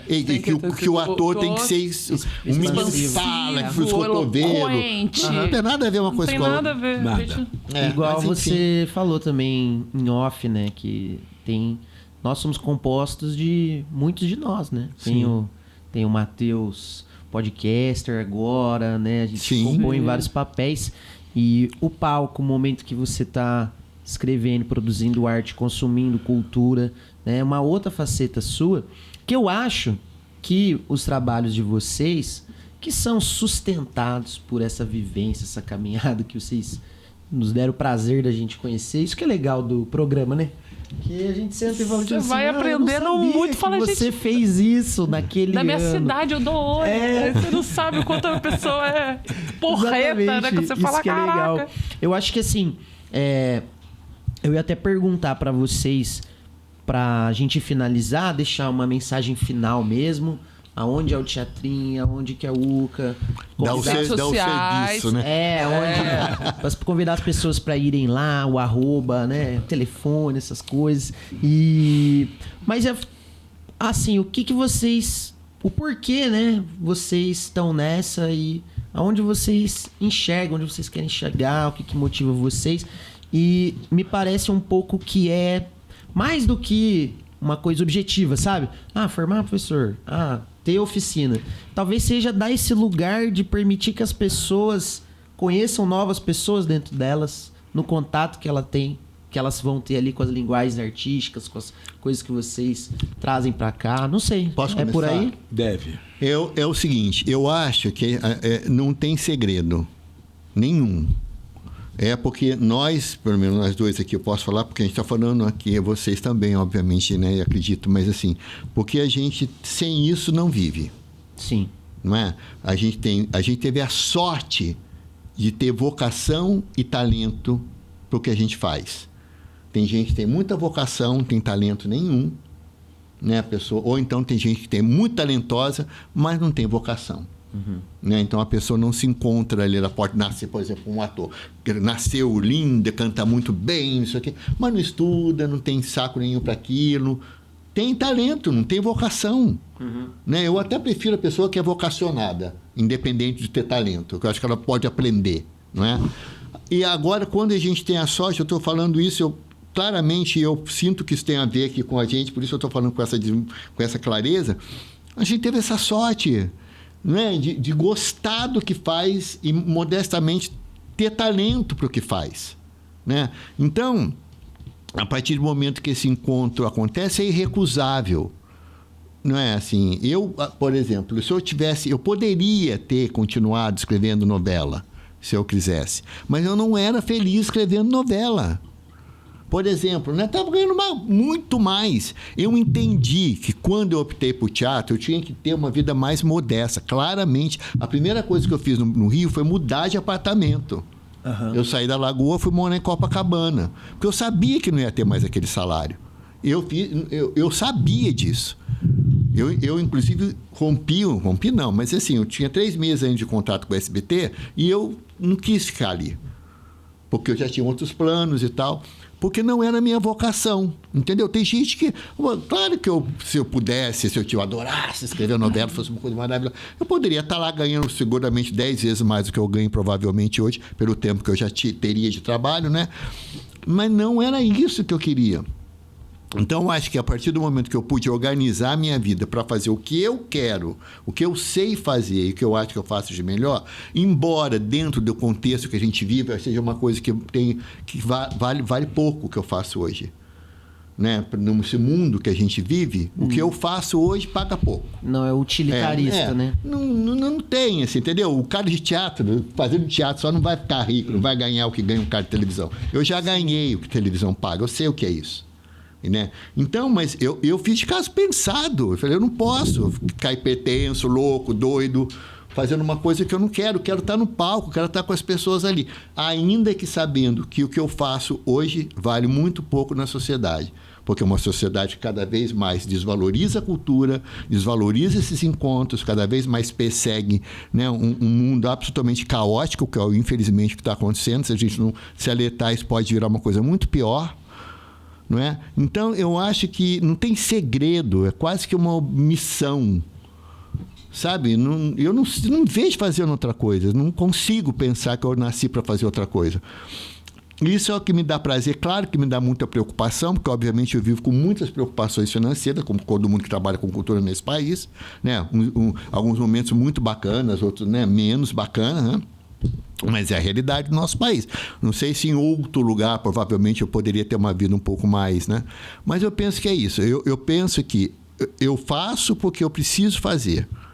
E porque o que eu falo para aquelas crianças, ou os jovens, ou os adultos que trabalham comigo, que estão comigo lá no dia a dia, discutindo essas questões, eu acho que é o que eu tenho de mais concreto e mais verdadeiro que eu posso passar para as pessoas, entendeu? Então, assim, não penso em mudar de rumo, porque eu acho que bem ou mal, eu tenho amigos, infelizmente, falo isso com o coração partido, que até hoje, eu estou com 63 anos, não sabem o que vão fazer da vida. De verdade, assim, sabe? Tem um ponto aqui, depois vai para lá, depois faz isso, faz aquilo, mas não está satisfeito com nada ainda, como se tivesse que encontrar obrigatoriamente alguma coisa para fazer. Às vezes não tem mesmo, às vezes a pessoa vai viver disso, mas tem que entender que é assim. Então, eu acredito que, entendendo que esse é o meu quinhão, não que eu não possa abrir outro, talvez eu não seja médico mais, entendeu? Esse aí talvez eu não dê para ser, né? Não dá. E eu tenho uma outra coisa também que eu estou questionando até hoje, que eu não dirijo, estou falando para Rafa, eu não sei pegar num carro. Se eu estou no carro, vai morrer, porque eu não sei nem sair dali. Então, isso ainda posso pensar, porque eu estou sentindo falta de carro em Florianópolis, louco. Morei em vários lugares, nunca precisei de carro, mas aqui não. Pois é, aqui não tem ônibus. Vamos fazer aula juntos. Pode ser, porque eu estou aqui. Então tem coisas que você ainda pode retroagir e fazer, né? Sim, outras coisas não. Eu penso assim, então, que a gente está muito feliz com o que está fazendo, com todas as agruras e vicissitudes do caminho que a gente escolheu. Sim. Não é isso? Uhum. Mas com a certeza de que esse caminho pode levar à melhoria da sociedade que a gente vive. Mas um caminho que forma 800 crianças, que mostra um texto de teatro pela primeira vez para dezenas de milhares de crianças. Aí tá muito errado, né? A sociedade que não... que faz você sentir que não tem reconhecimento. Mas não é uma lugar, boa né? a gente entender que a gente tá fazendo. Isso é foda. Isso tudo você falou pra mim é claro. Vai censurar aí, porque eu falei palavrão. Claro. Olha, eu diria o seguinte, assim, disso que você perguntou. Eu nunca tive nenhuma intenção de converter ninguém, sabe? Uhum. Nem de mudar ninguém, nem de transformar ninguém. Nunca tive a intenção de oferecer alternativas para as pessoas e tudo mais. O meu pensamento, que vem talvez da minha tradição mesmo, né, de ser parte de um povo indígena, é de que a gente está aqui para trocar, né? A gente está aqui, quando muito, para inspirar as pessoas. Não quero que ninguém se torne o que eu sou, porque até vai ser muito difícil, né, para as pessoas se tornarem o que eu sou exatamente. Mas elas podem se inspirar naquilo que eu sou para elas buscarem o caminho delas. Perfeito. E eu tenho sempre trazidos como meta para mim. Né? Eu incentivo, eu financio, eu patrocino, eu formo, eu ajudo e tudo mais, mas não pensando que é a minha tarefa fazer com que as pessoas mudem. As pessoas têm que se convencer se elas estão no caminho que querem ou não. E aí elas que vão buscar mudar ou não. Né? Porque muita gente, e aqui em Lorena também eu ouvi bastante isso, né? As pessoas da cultura dizem, poxa, ninguém ajuda a gente, ninguém acredita naquilo que a gente faz e tal. Aí eu perguntei, mas o que vocês estão precisando para que isso aconteça, para que haja essa motivação? A gente não tem um espaço cultural que seja nosso. Aí eu disse, se é esse o problema, a gente cria um espaço que seja nosso, né? Como é que a gente faz isso? Vamos alugar uma casa. Foi assim que nasceu, inclusive, o Ecos, né? O Espaço Ecos, que é uma parceria do Instituto UCA com o Instituto Dialogare, que é uma casa aberta para os artistas, para as pessoas que querem um lugar para, conectar a internet, para escrever o seu projeto, não sei o quê. Que é criar possibilidade. Se você acha que o que está faltando para você é só equipamentos para você criar, não, o equipamento está aí, use. Agora, se a pessoa vê o equipamento diante de si e não sabe o que faz com ele, aí já é um outro problema, que é um problema de formação, que é o que a gente precisa também oferecer, porque, normalmente, repito, né, Lorena tem dificuldade de formar público, de formar agentes culturais, porque Lorena tem vocação para a cultura, para a arte, mas a Lorena nunca investiu nisso, de fato. Nunca pensou na própria cidade como produtora de cultura. Sabe? A gente sempre recebe, aí só basta ver a espetacularização que fazem, né? Trazem artistas de fora e viram um espetáculo, a gente vai lá, se diverte, as pessoas vão embora, levam seus 200 mil reais da cidade e vão embora. E o que fica para o nosso público? O que fica para a nossa gente aqui? Só a alegria passageira, né, de ter conhecido um cantor famoso, um ator famoso às vezes, e a gente não forma os nossos produtores de cultura. Porque essa experiência deveria ser só o começo de uma, né? Você está ali, você aprende ou vê alguma coisa ali. Agora eu vou na Casa da Cultura, porque lá tem um curso disso, tem uma coisa assim, não é? Vou procurar. A gente não tem um curso de direção, né, de produção, de fato. E por outro lado também, arte, por exemplo, a gente que trabalha lá no teatro, por exemplo, um teatro pequeno. Então, a gente até eventualmente algumas pessoas estão lá com bolsa e tal, mas também não dá, porque é um teatro, né, pequeno. Então, é isso que o Daniel fala, muito importante. Assim, por exemplo, você tem um projeto como o Guri, por exemplo, só para a gente pensar, que se a criança tem alguma aptidão musical, ela tem pelo menos onde, né? Pode até não ter lugar, ou sei lá o quê, mas sabe tem um caminhozinho ali, né? Vai lá no Guri, às vezes dá certo, a pessoa faz um... Agora, para o teatro não tem. Você está entendendo? Você não tem, né? Na literatura também é uma... Porque tudo é aprendizado, não é? Não é assim, você não está sabendo isso, não é assim, né? E tem que ser oferecido para as pessoas. Lógico, exatamente. A escola tem esse papel. Porque aí tem esse sentido. Que, por exemplo, quando eu fiz lá o tempo que eu fiquei na FATEA, lá no teatro, tinha essa coisa da formação de plateia, porque formação de plateia única, simplesmente, exatamente como você falou. Porque eu trazia pelo menos uma peça por mês, então, bem ou mal, durante esses anos, foi formando uma plateia, não é? Eu pude, depois de um tempo, 2 anos trazendo espetáculos, eu já podia negociar melhor com os produtores, né? Porque eu sabia que ia ter um público, né? Dependendo tal. Agora era isso, quer dizer, a pessoa ia lá, tinha aquela experiência, muitas vezes a gente nunca sabe o que acontece quando uma pessoa lê um livro, quando uma pessoa vê uma peça de teatro. Mas não acontecer nada, a pessoa pode sair dali e mudar a vida dela. A gente nunca sabe o que a gente vai causar. Ou ver um podcast dos produtores, dos caras da sua cidade, né? Ver que os caras têm uma caminhada longa aí. Acho que a gente... Bom, fechar com chave de ouro. A ideia aqui realmente era trazer isso. Trazer isso que vocês estão falando. Eu acho que de alguma forma, a minha vontade, a da Rafa... Nem falei, mas vou falar no final. Estamos aqui no estúdio da Vila Nunes, que vocês já sabem, da Incrível Mídia, com o nosso querido Gustavo Mota no comando da produção. A nossa ideia aí é tentar conseguir fazer o projeto aqui do Cultura Viva, ter uma segunda temporada, ter uma terceira. Maravilha. Ter um espaço. Ter continuidade. Ter a continuidade. Legal, ótimo. E agora, porque, cara, eu vou ver isso aqui várias vezes, porque agora, quando acabar, eu falo pra vocês que vocês me inspiraram muito mesmo. Digo mesmo. E nessa questão de que a gente tem uma vocação cultural aqui em Lorena grande mesmo. E muitas vezes a gente esquece ou não vê que as pessoas enxergam isso porque foi ensinado, né? Lorena não tem nada. Lorena não tem nada. Só que aí você vai pegando aqui, você falou de um, você falou de outro, aí você falou daquela mulher artista plástica, você falou do cara que é escritor, o outro que sentou aqui falou do DJ. Então a ideia é a gente tentar continuar para ver se a gente também consegue, sem a pretensão de mudar ninguém, né? Mas se a gente consegue ressoar um pouco aí, quem sabe.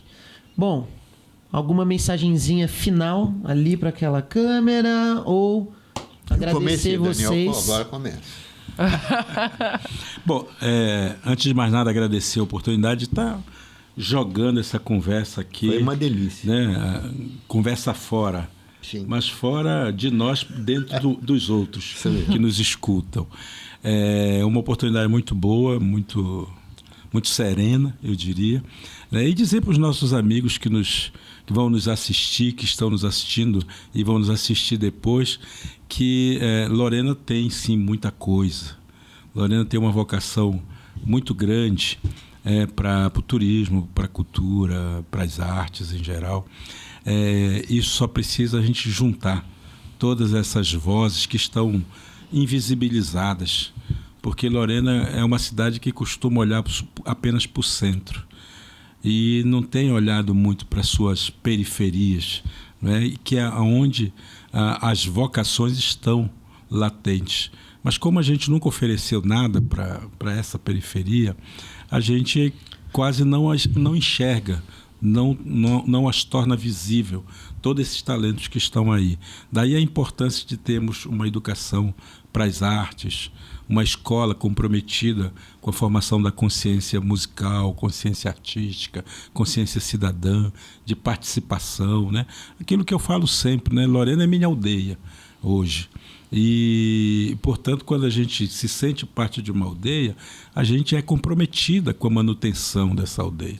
A gente não quer sair dela, a gente quer ficar aqui. Mas para ficar aqui, a gente tem que ter condições também de colocar todos os nossos talentos e as nossas vocações para fora, né? Para isso, a gente precisa ser também impulsionado, a gente precisa se tornar visível. E eu acho que o poder público, uma gestão pública, ela precisa estar focada também em dar possibilidade da nossa juventude poder colocar para fora toda a sua verve criativa, sabe? E nós temos, sim, uma juventude muito criativa o tempo inteiro.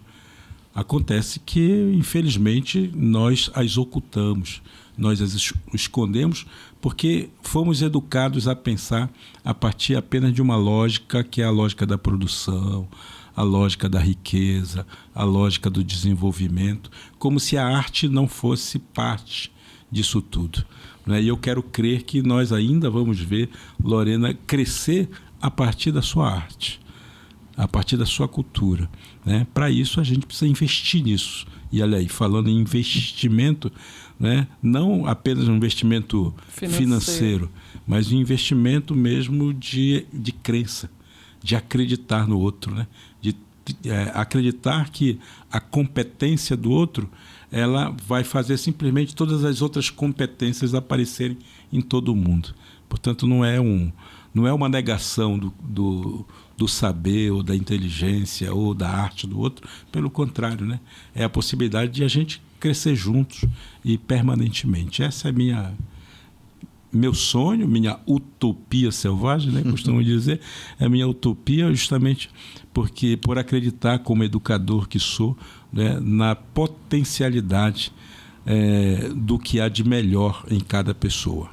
Boa. Professor agora. Professor. Caio, para a gente encerrar então. Bom, eu também começo agradecendo, porque teatro tem uma coisa muito bacana que é o seguinte, eu sempre falo para todo mundo que está chegando lá que teatro não se faz sozinho. Nada se faz sozinho, no teatro menos ainda. Mesmo que seja um monólogo, né?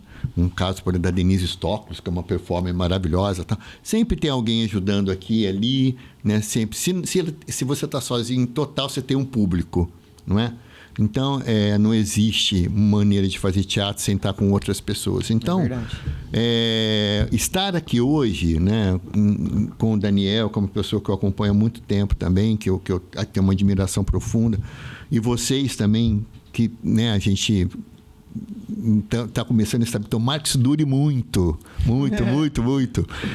porque essa prática é importantíssima, né? A prática da gente estar junto, falar porque a solidão é muito difícil, né? Quando as suas ideias elas ficam solitárias, né? Porque aí essa utopia que o Daniel terminou falando, que é uma utopia que é totalmente possível, porque tem toda uma história que ele contou antes, a solidão mata isso. Né? Se você não fala disso, você não se faz acreditar ou não coloca em questão as tuas questões, né? Se você não se...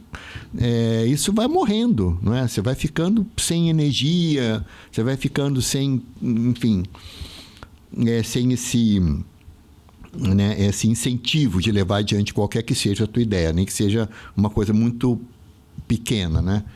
Mas eu fico imaginando que se Lorena começar a pensar como vocês estão falando, até para fechar dentro desse mesmo clima, né, das potencialidades que a gente tem, não é? Nós as temos, é claro que sim, a gente sempre encontra uma pessoa ou outra, né, que tem um talento nos lugares mais inusitados, às vezes, né? Você vai na casa de alguém, outro dia foi na casa de um amigo meu, tinha um menino lá que toca piano maravilhosamente bem, e já está pensando, quer dizer, deve ter muita coisa oculta aí também nas periferias, nos outros lugares, como o Daniel citou. Né? Agora, não só vai acontecer se a gente se encontrar. Se a gente falar disso, se isso não virar uma loucura, né, da minha cabeça dele, de meia dúzia de gente que vem aqui falar, né? Se isso virar, isso só vai virar realidade se a gente falar disso. Né? Por isso que esse espaço é importantíssimo, sabe? Porque não só a gente fala, e falando também nos dá um certo alívio, porque parece que não é tão maluco assim, né? Que a maluquice nossa em algum lugar de realidade, não está só num plano, né, idílico que tem o que fazer. Então, eu fico imaginando que quanto mais a gente tiver espaço como esse, né, de conversa, de encontro, mais a gente vai fortalecer essa questão da cultura na cidade e vai poder cobrar mais também, não é? Porque muitas vezes a coisa de também cobrar sozinho, ser a única voz, é muito difícil, né? Assim, é difícil, é cansativo, é velho, né? Assim, dá uma preguiça, né? Então, assim, quando vem em conjunto, em uníssono, é muito melhor, né? Você fica realmente achando que você faz parte de alguma coisa que efetivamente tem sentido, porque senão fica um sonho solitário, né? Ali é que a pessoa vai, enfim, dilacerando ali sua vida e pensando em alguma coisa que jamais vai conseguir fazer. Então, vamos nos encontrar mais, vamos nos ver mais, né? Que esse caminho que vocês estão começando dure muito, para que a gente possa vir sempre aqui falar disso, para a gente não ser malucos isolados, né? Para a gente ser uma turma de malucos criativos. Isso, boa. Então é isso aí. Bom, Rafa, queria te agradecer pela parceria aí, não só hoje, como sempre. Obrigada. Desde quando o teatro era quadra. E agradecer aí tempo. O Gu, agradecer todo mundo. Obrigada, Gu. Obrigada, Gu. Conheço o Gu também, gente. Obrigado, Gu. Que nos assistiu. E é isso. Eu também tenho a agradecer vocês. E obrigada. Foi um prazer estar aqui. Obrigada. Então, fechou. Valeu, turminha. Até mais. Valeu.